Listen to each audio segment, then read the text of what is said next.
Assalamualaikum warahmatullahi wabarakatuh. Jumpa lagi dengan channel media FSPPM, medianya kaum buruh Pajajaran. Selamat Hari Buruh untuk semua warga Indonesia yang saat ini sedang berlibur.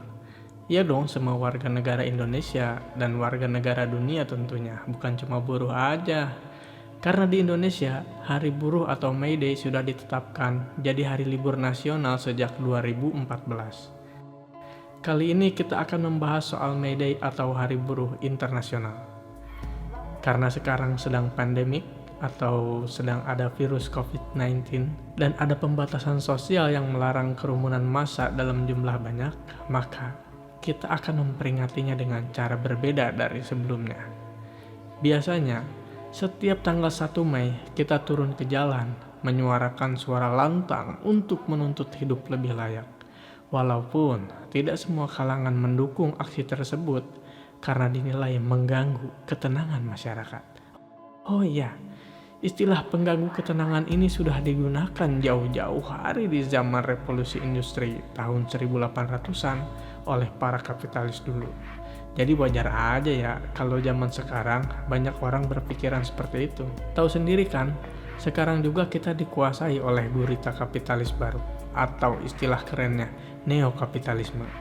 Dari yang neokapitalisme cere, jenis religi hingga jenis global. 1 Mei 1886 ada peristiwa Haymarket, yaitu aksi demonstrasi besar-besaran kaum buruh di Amerika yang berlangsung selama 4 hari berturut-turut hingga pada tanggal 4 Mei 1886 yang menuntut jam kerja lebih manusiawi. Karena dulu para buruh di sana bisa bekerja hingga 19 sampai 20 jam sehari tanpa tambahan insentif apapun, apalagi dihitung lembur. Begitulah kapitalis tak pernah menganggap buruh itu manusia. Selalu dipandang robot sebagai alat industri yang menghasilkan keuntungan yang sebesar-besarnya. Hingga hari keempat, 4 Mei tersebut terjadilah bentrok. Polisi Amerika menembaki massa yang sedang aksi hingga ratusan buruh terluka dan juga tewas. Bahkan para pemimpin buruhnya ditangkap dan dikriminalisasi. Lalu pada Juli 1889 atau 3 tahun berikutnya, di kota Paris, Prancis, terselenggaralah Kongres Sosialis Dunia atau Kongres Buruh Internasional. Pada kongres tersebut lalu ditetapkanlah bahwa kejadian 1 Mei di Amerika menjadi Hari Buruh Internasional dan mengeluarkan sebuah resolusi yang kira-kira begini bunyinya. Sebuah aksi internasional besar harus diorganisir pada satu hari tertentu, di mana semua negara dan kota-kota pada waktu yang bersamaan.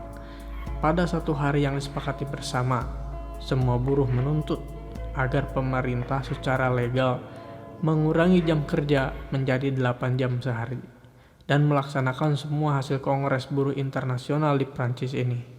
Itu sedikit sejarah tentang awal mula 1 Mei jadi Hari Buruh. Lalu bagaimana dengan buruh di Indonesia? Bagaimana coba?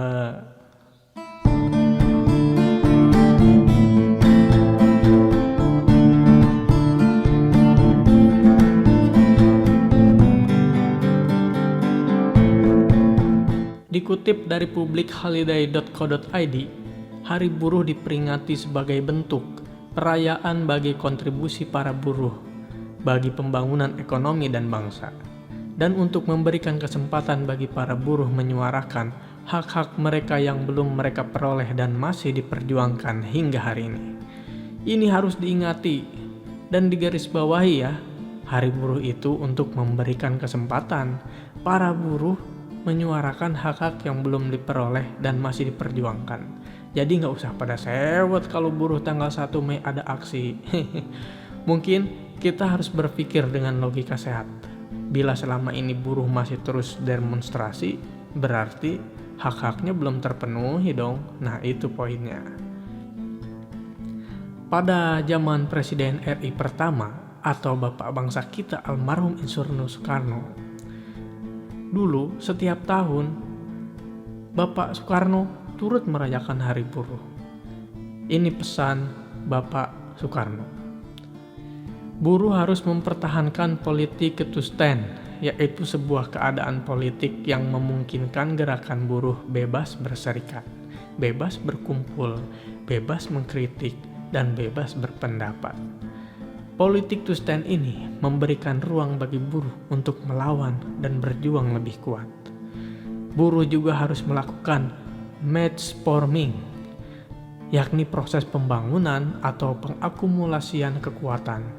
Match-forming dilakukan melalui pewadahan setiap aksi dan perlawanan kaum buruh dalam serikat-serikat buruh, menggelar kursus-kursus politik, mencetak dan menyebarluaskan terbitan, mendirikan koperasi-koperasi buruh, dan sebagainya.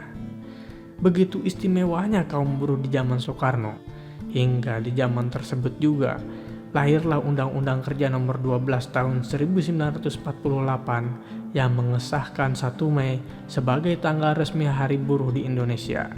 Dan dalam pasal 15 ayat 2 dari undang-undang tersebut dikatakan, pada hari 1 Mei, buruh dibebaskan dari kewajiban bekerjanya.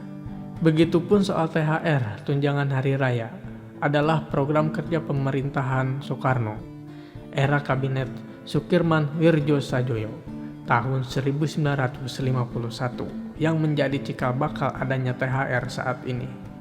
Setelah berganti era kepemimpinan, di zaman Orde Baru, Hari Buruh hanya menjadi dongeng, karena pergerakan kaum buruh yang disudutkan dan dianggap berhaluan kiri, yang dikategorikan sebagai aktivitas subversif. Padahal konotasi tersebut jelas tidak pas, karena mayoritas negara-negara di berbagai belahan dunia pun yang menganut ideologi non-komunis pun juga turut memperingatinya sebagai Labor Day dan dijadikan hari libur nasional di negaranya masing-masing.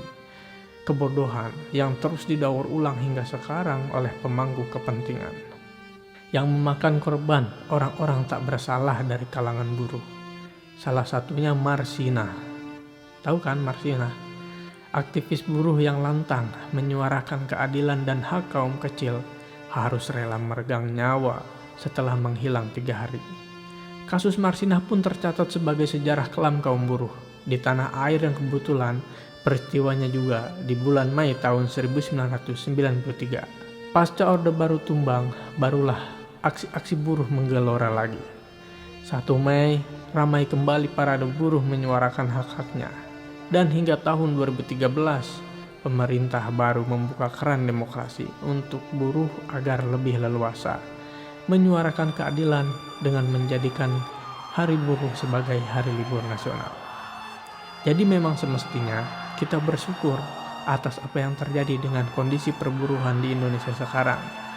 Walaupun saat ini kenyataannya masih banyak kaum buruh yang hidup sulit dan akan semakin dipersulit dengan gagasan Undang-Undang Omnibus Law yang akan diterbitkan oleh DPR. Belum disahkan saja sudah menderita efek corona, apalagi sudah disahkan. Nah, begitulah singkat cerita tentang Hari Buruh Internasional atau Labor Day atau May Day yang bisa kita sampaikan. Mohon maaf apabila ada kesalahan.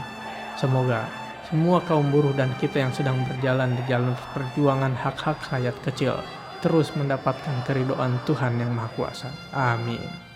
Jaga terus solidaritas dan persatuan buruh. Tetap tolak Omnibus Law. Hidup buruh. One word, one voice, solidarity. Wassalamualaikum warahmatullahi wabarakatuh.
membebaskan rakyat.